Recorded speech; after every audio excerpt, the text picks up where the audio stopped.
Assalamualaikum warahmatullahi taala wabarakatuh. Bapak Ibu saudara-saudari yang saya hormati, Rasulullah Shallallahu alaihi wasallam bersabda dalam sebuah hadis yang berbunyi man nama an salatin aw nasiyaha falyusalliha idza zakaraha. Yang artinya adalah barang siapa yang dengan sebab tertidur akhirnya luput waktu salatnya.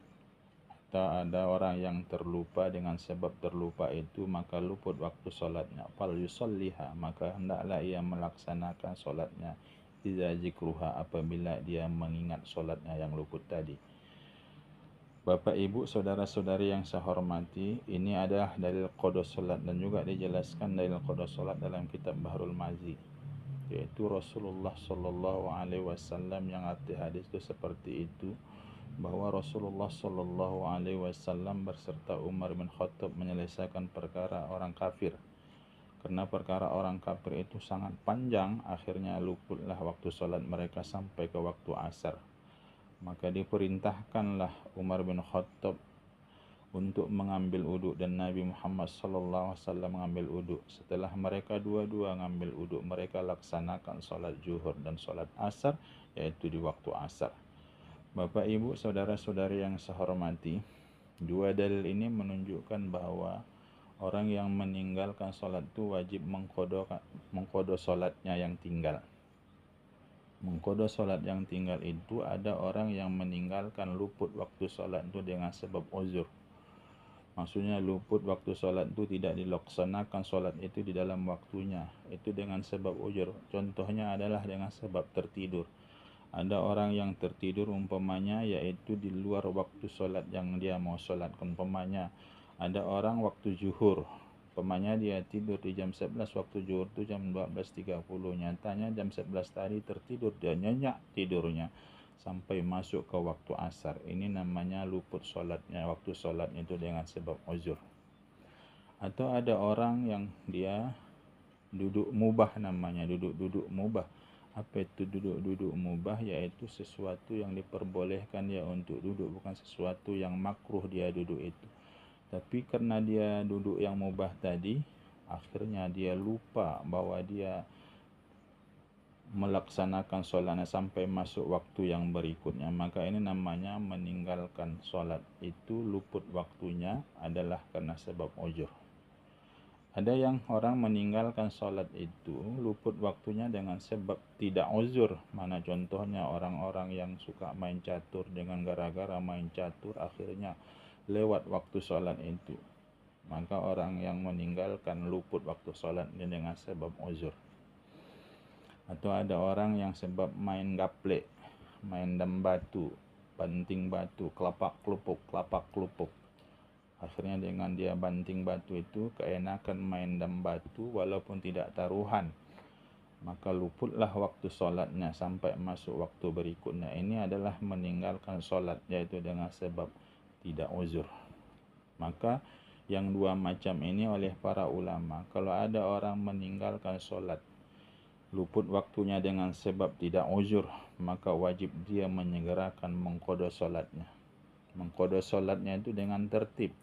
Kalau nyatanya habis salat zuhur, yang duluan tinggal itu zuhur baru masuk asar, maka dahulukan dulu waktu zuhur baru masuk waktu asar, lalu laksanakannya salat asar. Maka adapun orang yang mengqada salat dengan sebab uzur tadi, dengan sebab tertidur, karena sebab duduk-duduk yang mubah, walaupun mengqada salat itu wajib, tapi sunnah menyegerakannya. Umpamanya ada orang yang tidur yaitu jam 10 malam, nyenyak kali tidurnya, sampailah bangkit dia jam yaitu 7 pagi. Maka kalau seandainya setelah bangkit dia ngambil uduk langsung melaksanakan dia solat subuh dengan qada, maka menyegerakan ini dapat dia pahala sunnah. Bapak Ibu saudara-saudari yang saya hormati, itulah hukum mengqada solat. Adapun mengqada solat itu yang kadang orang yang sebab terlupa. Contoh yang terlupa itu sewaktu dia masih muda, dia bermain-main, tidak melaksanakan solat. Kadang kita ajak dia solat, kalau kita ajak dia ke masjid, kadang disampaikan sama kita, yuk kita solat ke masjid. Apa katanya, kirim salam aja sama Pak Imam. Orang yang seperti ini luput sholatnya, umpamanya setahun, 2 tahun, 3 tahun, maka wajib dikodonya yang tinggal sholatnya, apakah itu 1 tahun, apakah itu 2 tahun, apakah 3 tahun. Kalau ada orang yang nggak tahu jumlah bilangan kodo sholatnya itu berapa tahun yang dia tinggalkan, maka ia yakinkan yang lebih banyak.